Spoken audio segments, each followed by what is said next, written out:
أنتم أسياد الحضراء أقطاب الصوفية أرجوكم جودوا بنظرة يا أهل الغوثية أنتم أسياد الحضراء أقطاب الصوفية أرجوكم جودوا بنظرة يا أهل الغوثية يا امدادك يا جيلاني نظرة جيلاني يا امدادك يا جيلاني نظرة جيلاني أنت الغوث الرباني شيخ القادرية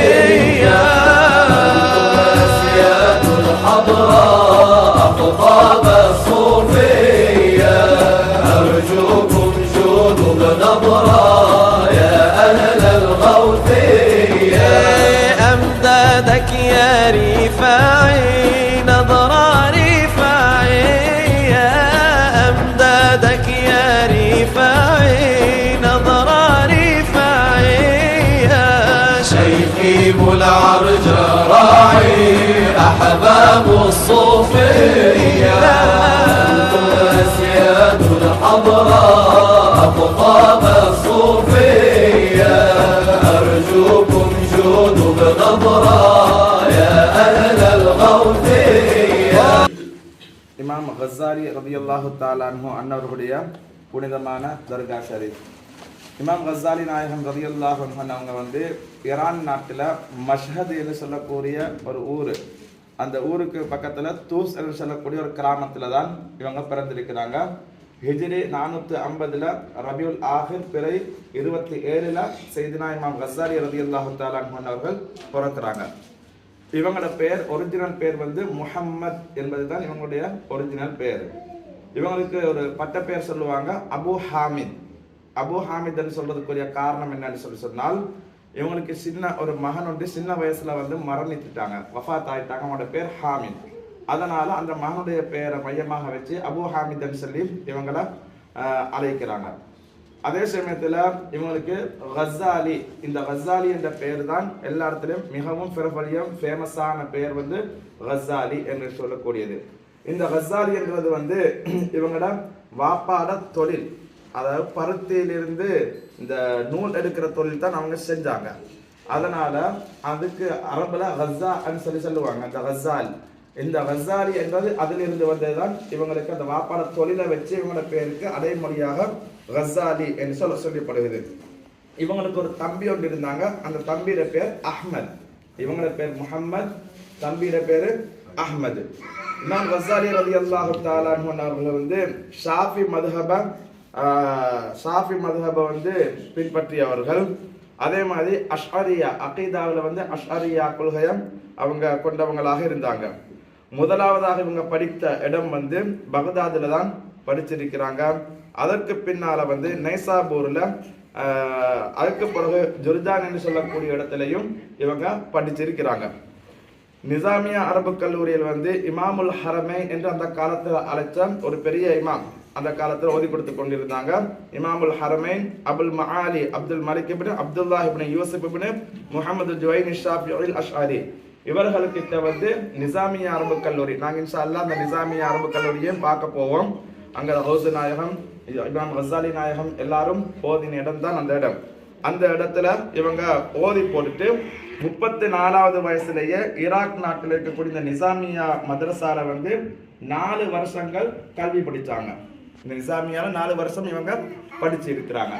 4 வருஷம் படிச்சதுக்கு பின்னால 38வது வயசுல அந்த கல்லூரியிலிருந்து அவங்க 4 வருஷம் வந்து நிசாமி அரபு கல்லூரியில இருந்து படிச்சு கொடுத்தாங்க. அவங்க ஓதி முடிஞ்சதுக்கு பிறகு 34வது வயசுல படிச்சு கொடுக்க ஆரம்பிச்சு 4 வருஷம் படிச்சு கொடுத்திருக்கிறாங்க. 38வது வயது 39வது வருஷமாக போக்கல அவங்க மதரசால இருந்து விலகி அவங்க போய்த்துட்டாங்க. அதுக்கு பின்னால 11 வருஷ காலங்கள் அவங்க காடு மேடுன்னு சொல்லி இறை ஞானத்தை தேடி ஓட ஆரம்பிச்சுட்டாங்க.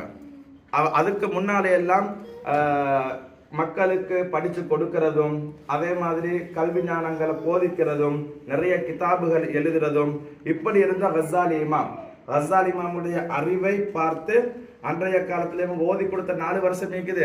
அந்த 4 வருஷமும் நிசாமியாவை சுத்தி நிறைய வாகனங்கள், ஒட்டகங்கள், அந்த குதிரைகள் என்று சொல்லி அந்த காலத்துல என்ன மிருகங்கள் இருந்துச்சோ அதுகளின் மூலமாக வந்து அந்த வாகனங்களை கொண்டு நிறைய நிரம்பிக்குமா இவங்ககிட்ட வந்து பரக்கத்துக்கு ஓதுறதுக்காக வேண்டி.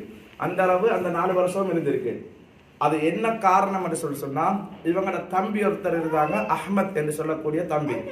இவங்க வந்து ஒரு பெரிய இறைஞானி இடத்துல ஒரு முரீதாக இருந்தாங்க. ஒரு பெரிய இறைஞானி இடத்துல முரீதாக இருந்தவங்க. அவங்க இந்த ஆன்மீக பாதையில தான் அவங்க ஒரு சூஃபித்துவ பாதையில அவங்க போய்கிட்டு இருந்தாங்க.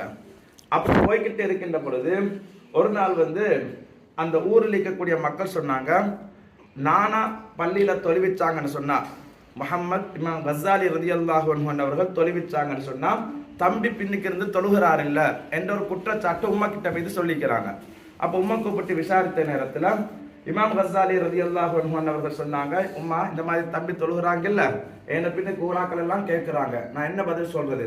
உம்மா தம்பியை கூப்பிட்டு சொன்னாங்க, நீங்க போய் தொழுங்கன்னு சொல்லி. சரி தொழுங்கன்னு சொன்னதோட உம்மாட பேச்சை கேட்டு தொழுகிறாங்க. தக்பீரை கட்டினாங்க.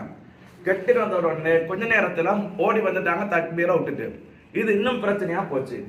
அதுக்கு பின்னால கேட்டாங்க, உம்மா கூப்பிட்டு ராணவன் தம்பியை கூப்பிட்டு கேட்டாங்க, என்ன விஷயம், நீங்க நானோட பின்னுக்கு தக்பீரை கட்டிட்டு திருப்பி ஓடி வந்துட்டீங்க அப்படின்னு சொல்லி.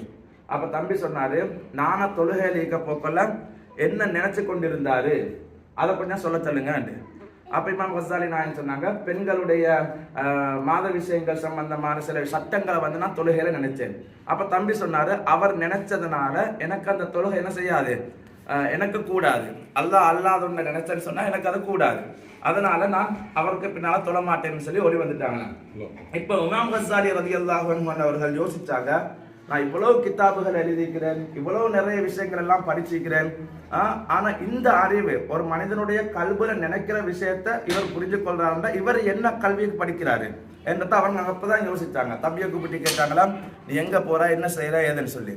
அப்பதான் தம்பி சொன்னாராம், நான் ஆன்மீக பாதையில சூஃபித்துவ பாதையில போய்கிட்டு இருக்கிறேன், எனக்கு ஷேகாக இவங்க இருக்கிறாங்க. அதனால தான் எவ்வளவு தான் நாங்கள் அறிவு படிச்சிருந்தாலும் ஒரு ஷேக் நமக்கு தேவை, எங்களோட கல்வை சுத்தமாக்குறதுக்கு ஒரு ஷேக் தேவை. அப்படியான அந்த ஷேகை தேடி இமாம் கஸ்ஸாலி நாயகம் 11 வருஷமாக ஒரு ஷேகுக்கு பின்னால காடு மலைன்னு சொல்லி அலைஞ்சிக்கிட்டு இருந்து கடைசியில வந்து அவங்க திமஸ்கில் சிரியாவில் இருக்கக்கூடிய அந்த டமஸ்கஸ்ல போய் ஹல்வத் இருந்தாங்க. பல வருஷம் ஹல்வத் இருந்து அந்த நேரத்தில் எழுதின கிதாபு தான் இஹ்யா உலூமுத்தீன் சொல்லக்கூடிய அந்த கிதாபை அந்த நேரத்தில் தான் அவங்க எழுதினாங்க.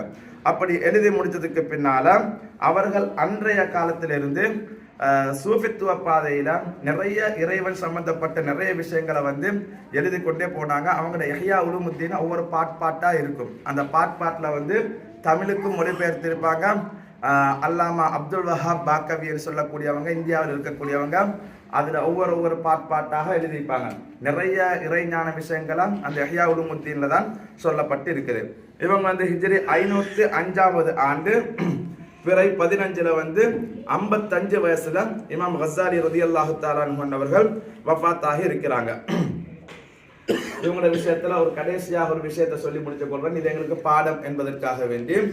ஒருவர் இமாம் கஸ்ஸாலி நாயகத்திரத்துல வந்து கேட்டாரு, குல்ல யௌமின் ஹுவ ஃபீ ஷான் என்று சொல்லக்கூடிய இந்த ஆயத்தினுடைய விளக்கம் என்ன? இமாம் கஸ்ஸாலி நாயகம் ரலியல்லாஹு அன்ஹு அவர்களுக்கு அதற்குரிய விட தெரியல, என்ன விடைன்னு சொல்லி கேட்டா தெரியல. அதுக்கு பின்னால்தான் அவங்க யோசிச்சாங்க, இதுக்கு பதில் தெரியலையே என்று யோசித்துக்கிட்டு போக்கல 2 நாள் 3 நாள் கழிஞ்சிருச்சு. கடைசியாக இவங்க ஸல்லல்லாஹு அலைஹி வஸல்லம் அன்னவர்களின் மீது ஸலவாத்து சொல்லிட்டு இவங்க தூங்குறாங்க. நபி ஸல்லல்லாஹு அலைஹி வஸல்லம் அன்னவர்கள் கனவுல வந்து அதற்கான பதில சொல்லி கொடுக்குறாங்க. அல்லாஹ்வுக்கு சில விஷயம் இருக்குது, அது பிறருக்கு தெரியாது, அதுதான் அதனுடைய அர்த்தம் சொல்லி கொடுக்குறாங்க. அதே மனுஷர் வந்து கேட்கிறாங்க. அடுத்த நாள் இமாம் கஸ்ஸாலி நாயகம் அழகான முறையில் அதுக்கு பதில் சொல்றாங்க. சொன்ன உடனே அந்த கேட்ட மனுஷர் சொல்றாங்க, உங்களுக்கு கனவுல வந்து சொல்லி தந்தாங்களே அவங்கள மேல நீங்க ஸலவாத்து சொல்றத விட்டுடாதீங்க, ஸலவாத்து சொல்றத விட்டுடாதீங்கன்னு சொல்லி சொல்றாங்க. அப்ப இதுல இருந்து என்ன விளங்குதுன்னு சொன்னால், எங்களுடைய அறிவுக்கு, எங்களுடைய ஞாபக சக்திக்கு, எங்களுக்கு ஏதாவது மறந்து போயிருந்தாலும் எல்லாத்துக்கும் இந்த ஸலவாத் இருக்கிறது, அது பெரிய மருந்து. இன்ஷா அல்லாஹ் இமாம் கஸ்ஸாலி நாயகம் சொல்லி தந்தது போல அந்த ஸலவாத்தை நாங்க அதிகமாக ஓதினோம் என்று சொன்னால் எங்களுடைய வாழ்க்கையில எல்லா விதமான பரக்கத்துக்களும் எங்களுக்கு இன்ஷா அல்லாஹ் கிடைக்கும். அல்லாஹ் எங்களுக்கு அந்த பாக்கியத்தை தந்தருள்வானாக. எல்லாருமே கஸ்ஸாலி இமாமுடைய இடத்துக்கு வந்தேன்னு சொன்னாக்கா நாங்க அந்த காலத்துல இருந்து ஓதுற ஒரு விஷயம் தான், சின்ன பிள்ளையில இருந்து யா அல்லாஹ் கஸ்ஸாலி இமாமுக்கு கொடுத்த அறிவு, கஸ்ஸாலி இமாமுக்கு கொடுத்த ஃபஹம், விளக்கம், இத மாதிரி எங்களுக்கும் தந்தருள்வாயாக நாங்க ஓதுவோம். அதை நாங்க எல்லாரும் சேர்ந்து இன்ஷா அல்லாஹ் ஓதுவோம். لا إله إلا الله لا إله إلا الله لا إله إلا الله لا إله